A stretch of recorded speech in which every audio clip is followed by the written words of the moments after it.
మాజీ సీఎం జగన్ పై మంత్రి నాదెండ్ల తీవ్ర స్థాయిలో మండిపడ్డారు. వైసీపీ పాలన వల్లే ఏపీకి పెద్ద విపత్తు వచ్చిందని హాట్ కామెంట్స్ చేశారు.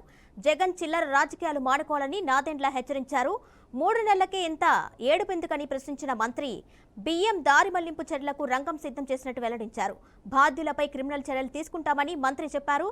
దీనిపై సమగ్ర నివేదిక అందుగానే చర్యలు తీసుకుంటామని ఆయన చెప్పారు.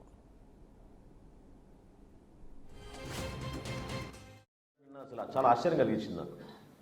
స్వయంగా కేంద్ర వ్యవసాయ శాఖ మంత్రి శివరాజ్ సింగ్ చౌహాన్ గారు మన వరద ప్రాంతాలు పర్యటించినప్పుడు ఆయన ప్రెస్ మీట్లో డైరెక్ట్గా చెప్పారు, ప్రధాన మంత్రి ఫసల్ బీమా యోజన కింద గత ప్రభుత్వం రూపాయి కూడా చెల్లించలేదు. 2020 ఖరీఫ్ నుంచి ఏ రైతు కోసం మీరు క్రాప్ ఇన్సూరెన్స్ ఇచ్చారో చెప్పమని జగన్మోహన్ రెడ్డి గారిని ఆధారాలతో సహా నేను చూపిస్తాను.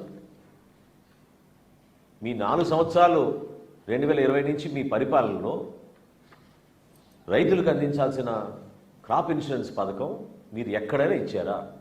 ఎంతమందికి ఇచ్చారు చెప్పమనండి. రాష్ట్ర ప్రభుత్వం నుంచి రూపాయి చెల్లించలేదని స్వయంగా కేంద్ర మంత్రి మొన్న ప్రకటించారు.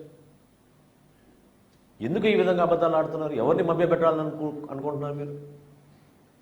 మీలో నిజాయితీ ఉంటే ఈరోజు మీరు ప్రభుత్వంలో లేరు, ప్రతిపక్షంలో ఉన్నారు, పులివెందుల ఎమ్మెల్యేగా ఉన్నారు, మీరు